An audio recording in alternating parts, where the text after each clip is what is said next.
Oh, hi, looks like you've caught us on the verge of our next excellent adventure. We're headed to Independence Creek Preserve, where Lisa Wrinkle has found some very old bison bones. And bison teeth. And there's rock art.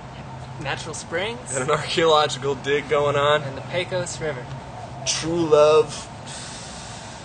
And moonlight. Friendship. Let's get going. Why? Let's. Wow.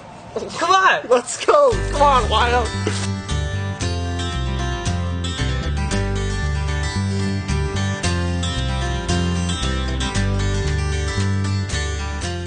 It's 10:54. We're late. So we're here a little late. We're probably gonna have to pitch a tent on the driveway here, on the dirt road. Did you hear that growl? Dude, actually, yeah, man.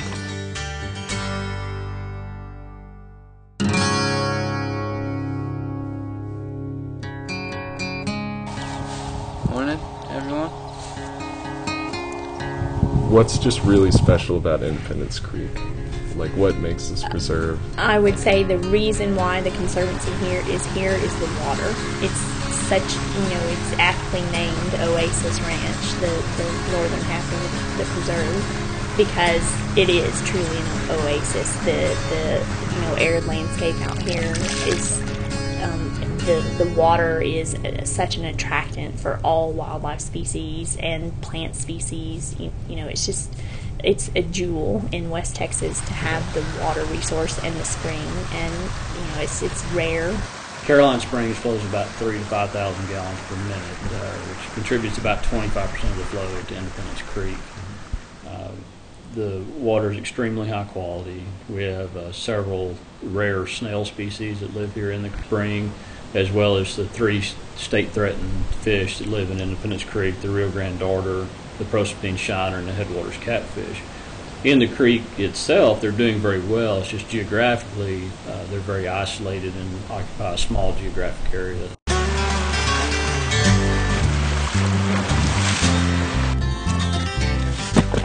On any given day, you can go for a hike or go outside and have the chance to see something really cool that you don't get to see anywhere else or any day, every day.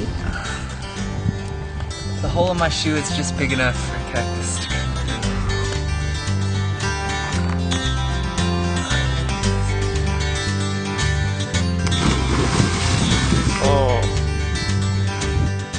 I can go in my backyard and see a federally endangered migratory bird nesting, the black-capped vireo. I mean, they're here in my backyard. That's pretty awesome. You don't get to do that most people don't get that opportunity. So I just love that about it. You never know what you're going to find.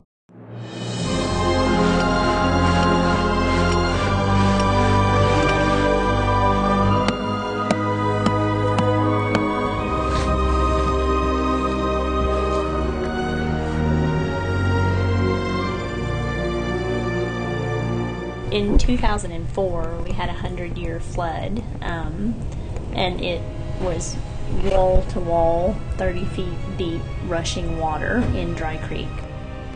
In February of 2009, my mom and I were hiking in the Dry Creek, just looking around, seeing what we could find for the day, and I noticed something kind of shiny and white in the cut bank, and walked over to it, and it was teeth. There was quite a bit of bone exposed, sticking out, and falling down the base of the terrace. And so we made note of that because it's another one of these instances that the bison bones were very interesting, because we're on the edge of the archaeological area where you find bison. They're not real common as you head farther west.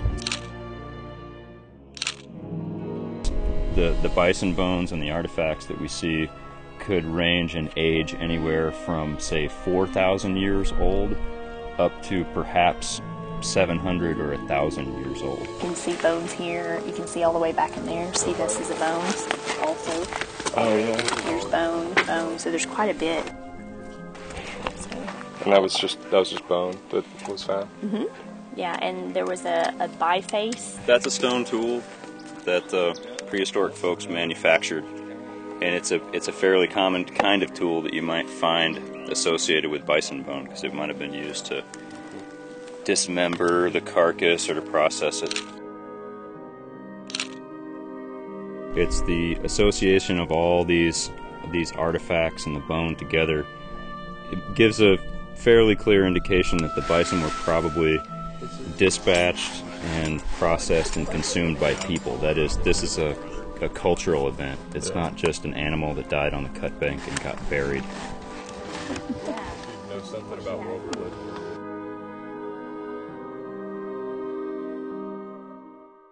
This arid desert ecosystem is so cool. There are so many different animals and plants that are so unique and have such cool adaptive behavior to living out here, and just getting to see that, I think it's neat. I enjoy it. The lower Pecos, that's what country we're in.